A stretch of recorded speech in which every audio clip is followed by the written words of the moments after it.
আবারও ফরিদপুরে বিক্ষোভের খবর। ভাঙ্গা উপজেলার আলগী ও হামিরদী ইউনিয়নকে ফরিদপুর ২ আসনে অন্তর্ভুক্ত করার প্রতিবাদে মহাসড়ক অবরোধ করে বিক্ষোভ করছেন স্থানীয়রা। এই মুহূর্তে সেখানে আছেন রিপোর্টার শিকদার সজল, সরাসরি যাচ্ছি তার কাছে।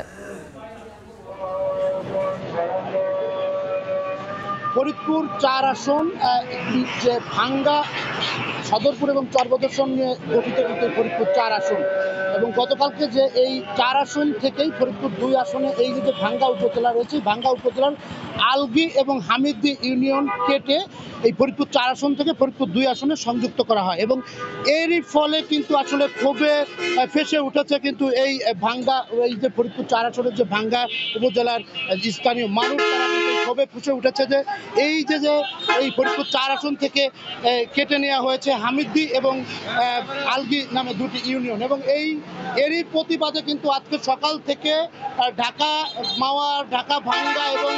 ঢাকা খুলনা, ঢাকা বরিশাল এই ৩টি মহাসড়ক কিন্তু সকাল থেকেই অবরোধ করে রাখা স্থানীয়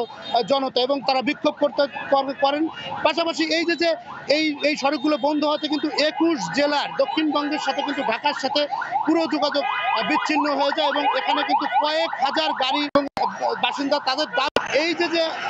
ঢাকা থেকে যে মাওয়া এক্সপ্রেস হয়ে সহ এবং ঢাকা তারা মানতে নারাজ, এবং এই কারণেই কিন্তু তারা আজকে সকাল থেকেই কিন্তু এই ঢাকা খুলনা মহাসড়ক,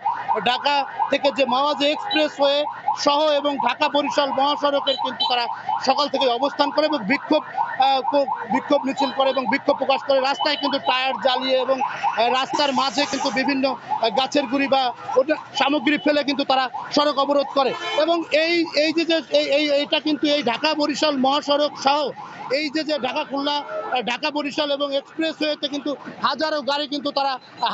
কিন্তু আটকে রয়েছে, এবং এই স্থায়ী জনতার দাবি যে দ্রুতই এই যে হামিরদী এবং আলগী ইউনিয়ন পুনরায় ফরিদপুর ৪ আসনে সংযুক্ত করে গেজেট প্রকাশ করা হোক। এই ছিল ফরিদপুর থেকে সড়ক অবরোধের সর্বশেষ। সরাসরি যুক্ত ছিলাম ফরিদপুরে।